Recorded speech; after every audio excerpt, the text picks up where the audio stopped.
Shalom, selamat pagi, salam sejahtera untuk kita semua. Jumpa lagi dalam bacaan renungan pagi menjadi putra dan putri Allah pada hari ini Minggu 15 Agustus 2021 dengan judul pembahasan Janganlah kita bermegah dalam kekayaan. Sebelum kita lanjut, mari kita berdoa. Bapa di surga, saat ini kami akan merenungkan firman-Mu. Kiranya Roh Kudus-Mu menuntun kami dalam nama Yesus. Amin. Ayat tema kita diambil di dalam Yeremia 9 ayat 23. Firman Tuhan berkata, "Janganlah orang kaya bermegah karena kekayaannya." Saudara-saudaraku yang kekasih, orang kaya janganlah bermegah karena kekayaannya. Jika kita menaruh kasih sayang kita pada hal-hal duniawi, kita gagal untuk meninggikan Kristus. Iblis akan mempertahankan pikiran kita tetap asik dengan hal-hal dalam kehidupan ini, sehingga kita dapat kehilangan pandangan akan kehidupan yang lebih tinggi, tetapi kita tidak bisa menyerah kepada muslihatnya.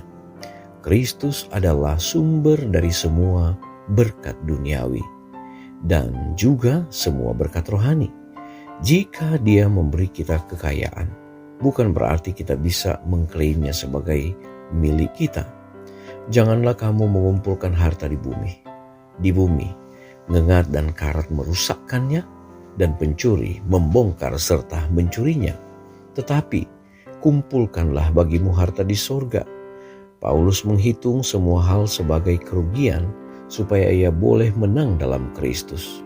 Tetapi, ketika Juru Selamat meminta harta milik kita dan pelayanan kita, ada banyak orang yang merasa bahwa mereka tidak dapat menaati Allah dan membawa harta duniawi mereka bersama mereka, dan mereka memutuskan untuk tetap tinggal dengan harta mereka.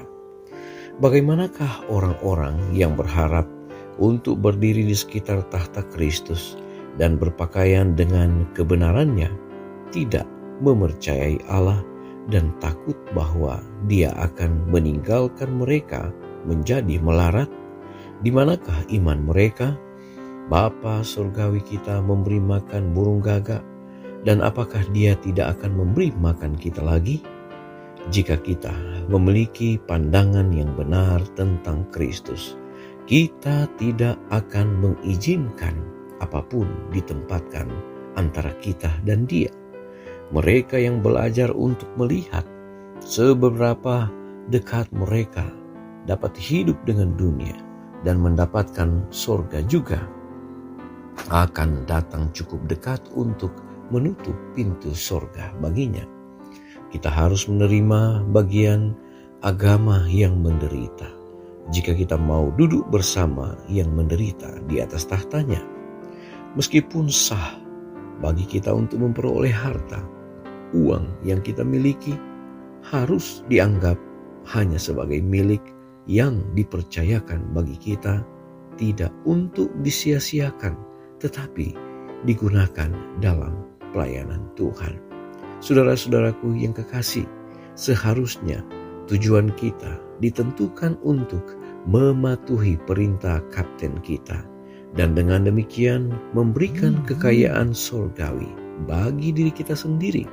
Kemudian, ketika segala sesuatu di dunia ini musnah, kita akan memiliki harta di surga yang tidak rusak. Mari berdoa.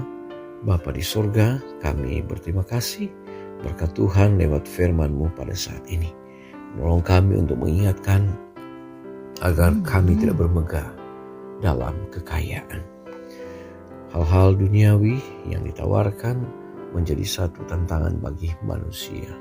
Tolonglah kami agar kami boleh melihat bahwa sumber berkat adalah berasal dari Tuhan, baik berkat duniawi maupun berkat rohani. Tolonglah kami Bapa, agar kami boleh melihat bahwa kehidupan tanpa Tuhan adalah sia-sia.